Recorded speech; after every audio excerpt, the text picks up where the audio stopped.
failing. Let mercy fall on me.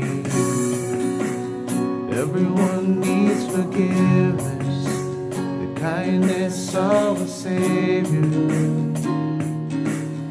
the hope of nations.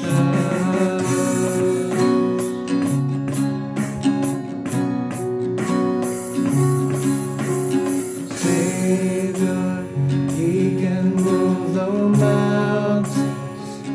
My God is mighty to save.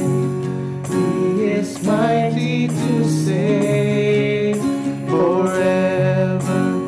Author of salvation, He rose and conquered the grave.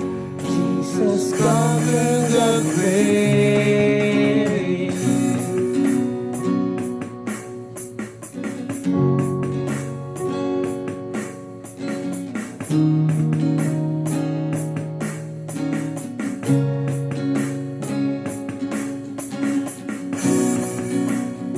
Take me as you find me, all my fears and failures, and feel my life again.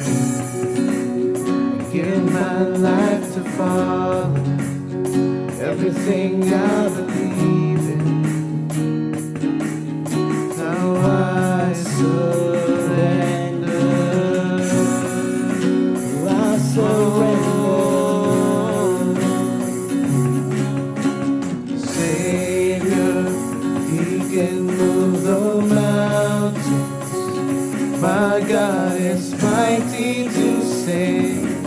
He is mighty to save forever. Author of salvation, He rose and conquered the grave. Jesus conquered the grave.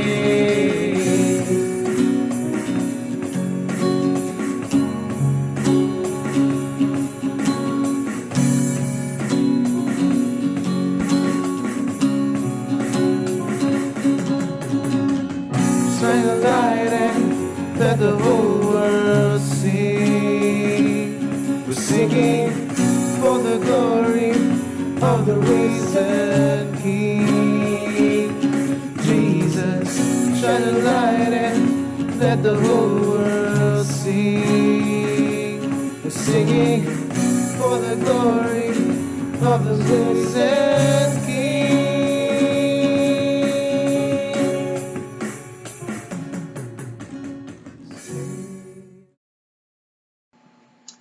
Isang mapagpalang araw sa ating lahat. Kamusta? Anong pumapasok sa atin pag narinig natin yung kamusta? Simpleng salita na mahirap sagutin. Minsan di na natin alam kung kamusta nga ba tayo. Nakablangko tayo, hindi na natin alam. Napapaisip tayo kung minsan, kamusta nga ba ako? Kamusta? Isang salitang nagpapahiwatig ng pagmamahal at pag-aalala. Kaya ka nga nangangamusta sa ibang tao. Pero minsan madalas, ang sagot natin dyan, okay lang, naging norms na natin yun eh. Kumbaga auto-reply na kaagad. Pag tinanong mo, kamusta? Okay lang, walang bago. Ganun pa rin. Halos lahat tayo, nagkaroon ng time na makamusta yung ibang tao because of social media. And for more than 2 years and counting na nasa bahay lang tayo because of this pandemic. And of course, this pandemic, alam natin yan, na it affected hundreds of thousands and millions of lives, across the world. Walang exempted, kahit tayo mga kabataan, Ilan sa atin dito, may nawalan na ng mahal sa buhay. And over time, as we struggle, as we move on, we as Christians make it our aim to adapt to these changes. At tayong mga kabataan, most of us here are struggling to do our daily tasks, responsibilities, objectives, chores, name it, lahat tayo may tungkulin sa pang-araw-araw. Kasi all our life, even at a young age. We've always been trying to do our best in everything that we can. Especially sa ACADS, sa mga students na katulad ko. We always strive to excel in our studies. And para dun sa mga may work na, we always exert everything that we got in order to fill that room for improvement, to become better individuals. And a lot of people told me that your best is always never enough. Your best is always never enough. And I had the first impression na, baka iniinsulto ako nito? Kasi, how is it easy for them to say, how to put label on what they did? Wherein a matter of fact, they just relied on what they saw. They don't even know me thoroughly. Hindi nila ako kilala. Ang hirap tanggapin yung tipong all out ka na nga sa ginagawa mo. Pero, bakit nasasabi pa rin ng iba na hindi ka pa rin enough? And I remembered nung last CI, quote-unquote pastora, baka masyado ka nang mayabang or mataas para makita mo yung lesson ni Lord para sa'yo. And I realized na minsan, nagiging kabayo rin pala tayo. Yung tipong we just rely on a narrow view in front of us because may suot tayong maskara. No? At doon tayo nakakapag-generate ng ating judgment and conclusion. And in turn, akala ko sila yun. Ako pala yung kabayan na yun.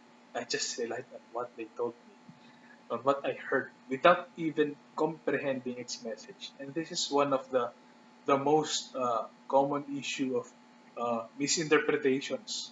No? Kasi we must not hear what other people say, but we must listen. Kasi when we listen, we get to comprehend its context. No? And I think that short phrase na your best is always never enough is one of the greatest motivations to strive for excellence. I'd like to share with you, last week, nakasama ako sa meeting ng mga elders and nominating committee sa local church namin regarding sa aming church conference. And I suggested sa meeting na what if maglagay naman po tayo ng youth na uupo in some of our program committee. No? Well, I'm not saying na the youth will dive headfirst into it without proper knowledge and experience for a specific role, but provided na may kasamang Maya or UMM or WCS sana, nang sa ganun, matraining kami. Although kukunti lang naman kami sa amin. And what happened was, natawa yung retired deaconess na kasama sa meeting and said that, wag nyo kaming nagayahin. Sana mas higitan nyo pa. Again, reflecting on that scenario, these are just a few among many situations that gives us the encouragement to challenge ourselves to be better than who we are right now. No, that lead us to unite to one another in achieving our common goal as a church, regardless of our differences, regardless of our distinctions to one another. Every single thing that we do, regardless how small it is, nakikita yan ni Lord. Hindi naman natutulog ang Diyos. Huwag tayong go with the flow. Huwag tayong sabay sa uso lang. No. Kasi we have the gift to think. We have the gift of free will. And we can't afford to waste that gift and be taken for granted. Ilagay natin sa tama. Gamitin natin sa nararapat. Let's be righteous people. No? We all have our breakdowns and weak sides. Tama. Sino bang hindi? Sabi nga, it's okay to not be okay. We all have our differences. We all have different identity. Minsan, madalas sa buhay natin, we encounter natural and undesirable occurrences, tendencies, which always breaks down into two. Dalawang bagay yan. It's either magpadala ka sa momentum ng negativity and it's a downward spiral loop hanggang sa lumubog ka. But we always have an option wherein we can break that pattern and we don't have to wait for another day to pass, another year to come. to have the chance na magbago. Gamitin natin yung free will natin. Kasi we can actually shift, no? And gaya na sinabi ko kanina, it is in these illustrations that gives us the opportunity to stand up, to be better than who we are right now. The Lord didn't promise to have an easy life. Isaiah chapter 41 verse 13. For I am the Lord your God, who takes hold of your right hand and says to you, do not fear, I will help you. Kaya it goes with the saying na, do your best and God will do the rest. No? However, personally, I admit, no, I get frustrated when things didn't go on my way. And from what I've planned, especially if it didn't met with my expectations, no matter how hard and how much I wanted to happen. No? But then I come into a point and realize na we shouldn't have to force it, wala. But instead, take a look at the bigger picture and be optimistic. Na baka sinyalis pala yun ni Lord. Baka sinadya niya talaga for us to overcome, accept, and learn from. Jeremiah 29:11, alam na natin to. For I know the plans I have for you, declares the Lord. Plans to prosper you and not to harm you. Plans to give you hope and a future. Huwag tayo masyadong try hard. Slowly but surely. Kasi the Lord cannot give what you are praying if you are not preparing for it, no? From the very beginning, in the first place. Kasi before God gives it to you, He wants to make sure that you can handle it. And more than anything, we need to seek God's approval over everything. Given this pandemic situation, excited ang lahat. Lahat tayo maraming plano after COVID. But remember that it is the Lord's purpose that prevails, and everything else will just follow. And everything else shall be added unto you, more than that you can contain. Isaiah chapter 60 verse 22. When the time is right, I, the Lord, would make it happen. Napakagandang Bible verse. When the time is right, I, the Lord, will make it happen. Minsan madalas, na-ignore natin yung hinahain sa atin ng Lord. Kasi we'll never know na the Lord is working with us as He paved the way for His next plan for us. No? For another challenge, for another chapter, for the greater blessing na hinahanda niya para sa atin, para sa inyo, para sa ating lahat. And when the time comes, no, ito yung pinakamasarap. Kasi you'll understand why the wait was necessary in the first place, from the very beginning. Nothing is wasted. Nothing is wasted in God's time frame. 1 Corinthians chapter 15, verse 58.